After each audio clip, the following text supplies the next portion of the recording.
ওকে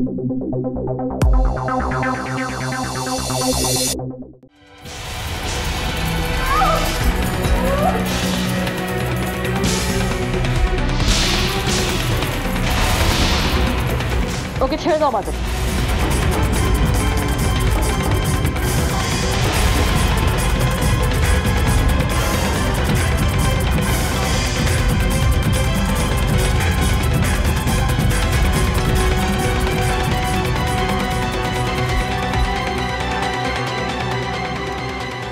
ওকে ছেড়ে দাও আমাদের, না হলে কিন্তু আমি গুলি করে দেবো। না, ছাড়বো না আমি। দেখি তুমি গুলি করো, আমাকে গুলি করলে তুমিও কিন্তু ফেসে যাবে।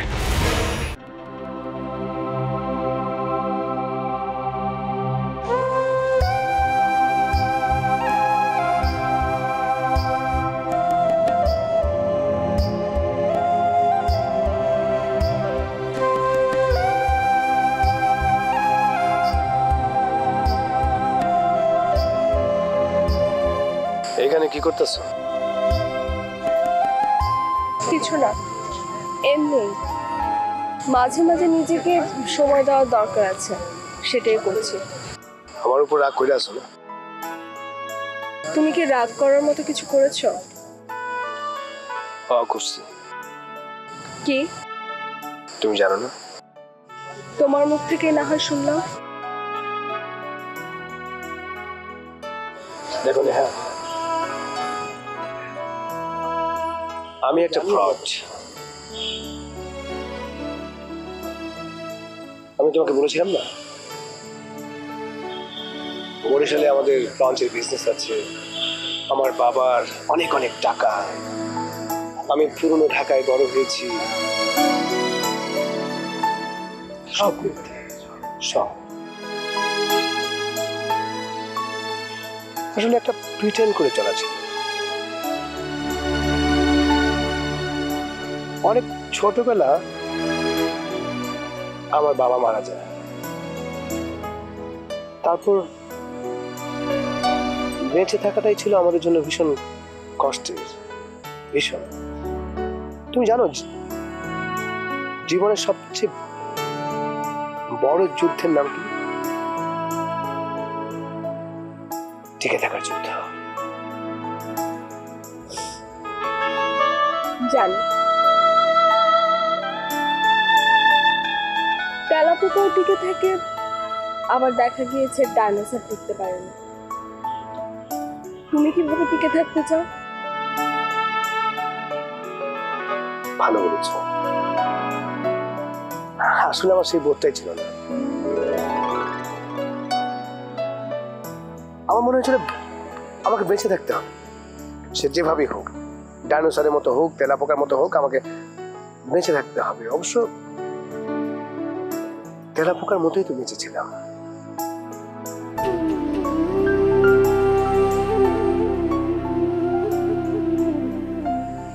আর এখন ভালোভাবে বাঁচতে চাই, তোমাকে ভালোবাসি। আমি জানি সবকিছু জানার পর তুমি আমাকে ভালোবাসতে পারবে না, তবুও আমি সবকিছুই জানতাম। মানে মানে আমি আগে থেকেই জানতাম তুমি একটা ফ্রড। তারপরে তুমি ওকে বিয়ে করেছো? করেছে। কেন জানো? তোমার মনে আছে আমাদের সেই প্রথম পরিচয়ের কথা? ইউনিভার্সিটিতে হঠাৎ গন্ডগোল লেগে যায়, আমি খুব বিপদে পড়ে গিয়েছিলাম। তখন কোথা থেকে যেন তুমি দেবদূতের মতো আসলে আমার জীবনে, এসে আমাকে বাঁচিয়ে নিয়ে গেল। সেদিন চাইলে তুমি আমার অনেক বড় ক্ষতি করতে পারতে, কিন্তু করোনি। ঠিক সেই মুহূর্তে আমি বুঝে গিয়েছিলাম তুমি ফ্রড হলেও তোমার ভিতরে একটা মনুষ্যত্ব আছে। আমি খুব অবাক হয়েছি, তুমি আমাকে এত ভালোবাসো। বাসি, আরো বাসবো, তবে একটা শর্ত আছে। তুমি যদি ভবিষ্যতে 2 নাম্বারই না করো,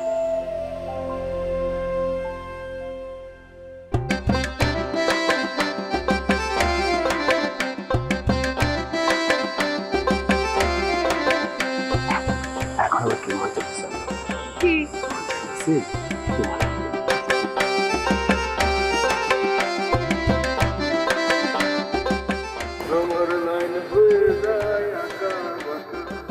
ভালো না হাতের লেখা আশা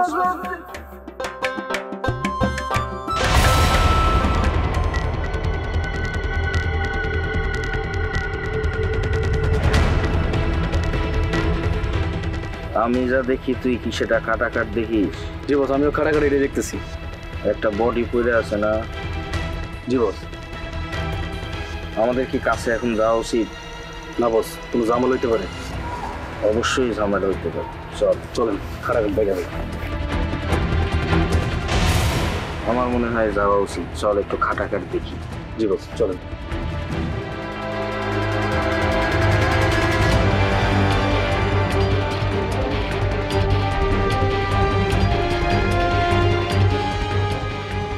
আরে এই মারলে তো আমি চিনি।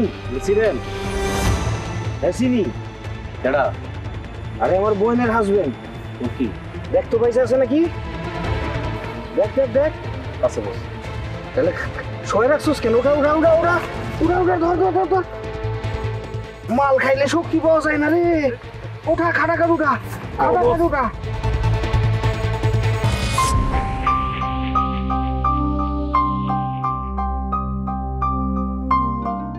অনেকক্ষণ ধরে তো এইটা দেখেন ওইটা দেখেন, অবস্থা কি সেটা তো বলেন না।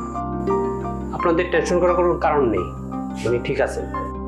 ঠিক হলে ভালো, না হলে কিন্তু আপনার খবর আছে, খাটাখাট খবর। আরে সফি ভাই, আপনি এগুলো কি বলছেন? ডক্টর সাহেব আপনি বলেন তো, ওকে কি শিফট করতে হবে হসপিটালে?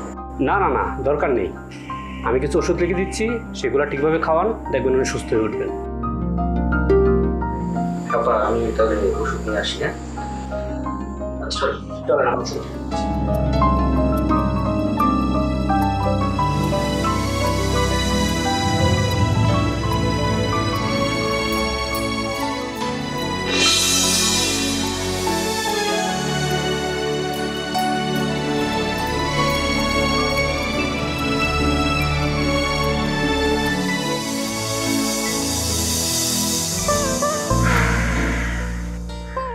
আমি নানা সময় তোমাকে অনেক বিরক্ত করেছি অথই, পারলে আমাকে মাফ করে দিও।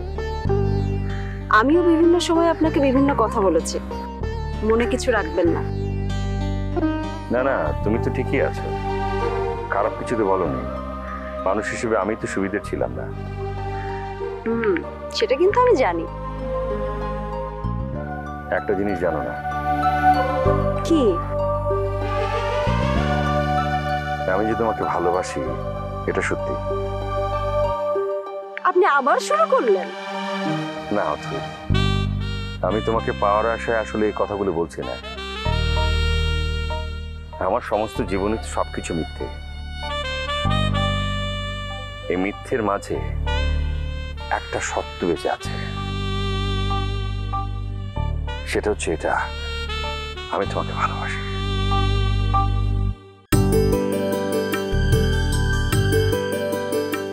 আর যদি আমাকে পেয়ে যান? আশা করি না, কারণ আমার জীবনটা অন্ধকারে ঢাকা, সে আধারে আমি তোমাকে জড়াতে চাই না। আর যদি আমি নিজে থেকে সেই আধারে জড়াতে চাই?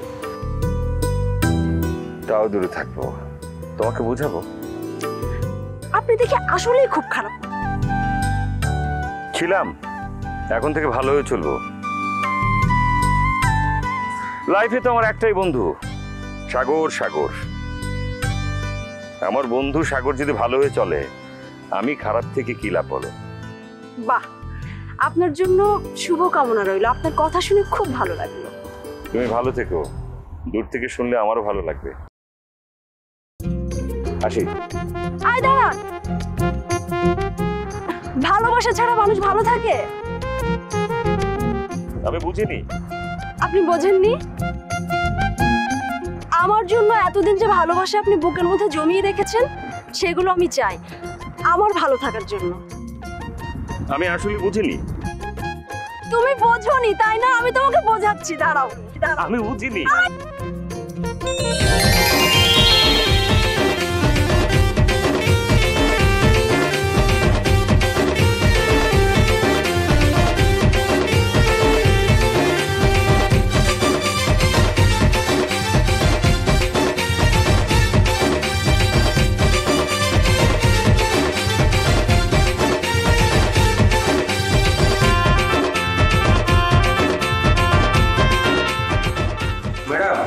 ওই বাদলকে থানায় রেখে এলাম। হ্যাঁ ম্যাডাম, আপনার পরিচয়টা আগে পেলে ভালো হতো। কেন বলছেন? না মানে আপনার সাথে অনেক মিসবিহেভ করে ফেলেছি। বসুন।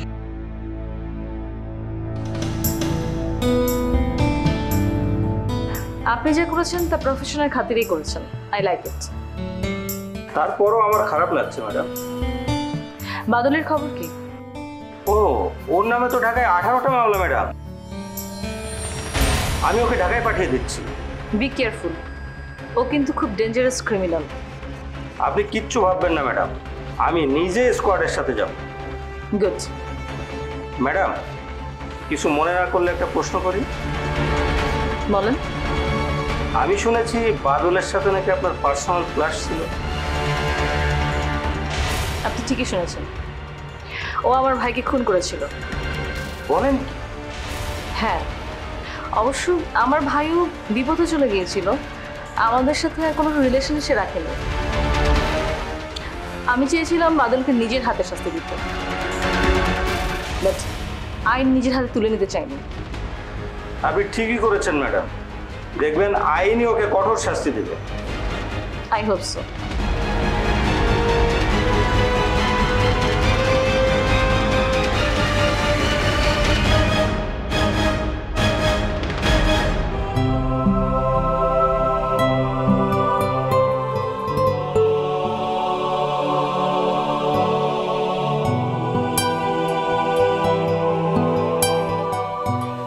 এখন কেমন লাগছে?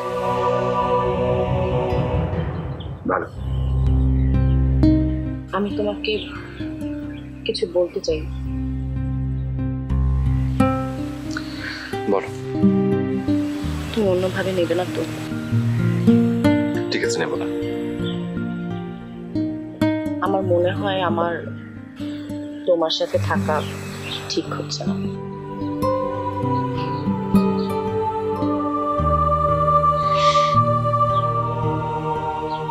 কেন? যেমন চাও আমি তো তেমন নই। তুমি যেমন চাও তেমন তো আমিও নই। তা ঠিক আছে, কিন্তু আমি তোমার সাথে মানিয়ে নিতে পারবো, তুমি পারবে না। কেন? জহির ভাইয়ের ঘটনাটা তোমার মনে নেই? ওনার সাথে আমাকে জড়িয়ে কি বাজে সন্দেহটা নিয়ে তুমি করেছিলে, তারপর এখন তো আবার। আমি সব জানি। সেই জন্যই বলছি, স্পর্শ বিশ্বাস করো, আমার মাথায় ওসব কিচ্ছু আসবে না কোনোদিন। এখন বলছো আসবে না, 6 মাস পর, 1 বছর পর, কিংবা আরো পর আসতেই পারে মাথায়। আমি তোমাকে ভালোবাসি স্পর্শী, আর ভালোবাসার ক্ষমতা কত তীব্র তুমি সেটা জানো না। আর কমিটমেন্ট? আমাদের সম্পর্কের কমিটমেন্টের কথা বলছো? ওটা তো আছেই। আমি 9টা 5টা অফিস করবো, রাতে দুজনে মিলে একসাথে টেলিভিশনে সিরিয়াল দেখবো, তুমি রান্না করবে লবণহানি যেন আমি সেটার প্রশংসা করব। তুমি রাতে অ্যালার্ম দিয়ে রাখবে, কারণ আমাকে সকালে উঠে রেডি হতে হবে বলে।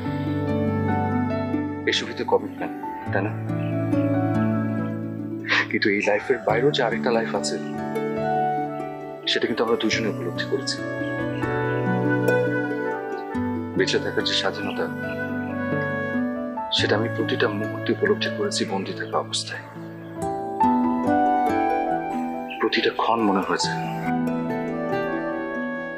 শুধুমাত্র আমার বোকামির জন্য তোমাকে এতটা সাফার করতে হচ্ছে। আমি সব সামলে নিতে পারবো, শুধু অপবাদ সামলাতে পারবো না।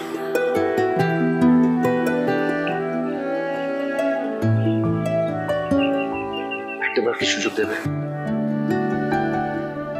স্পর্শী, তুমি আমার সম্মান, তোমাকে অপবাদ দিলে আমার সম্মানিত কারি লাগে।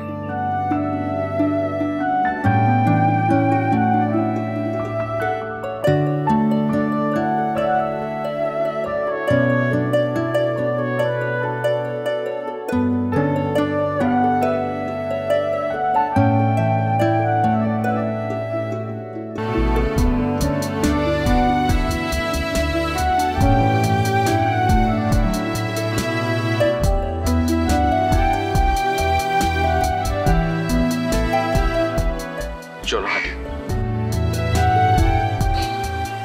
অনেক দূরের পথ পাড়ি দিতে হবে।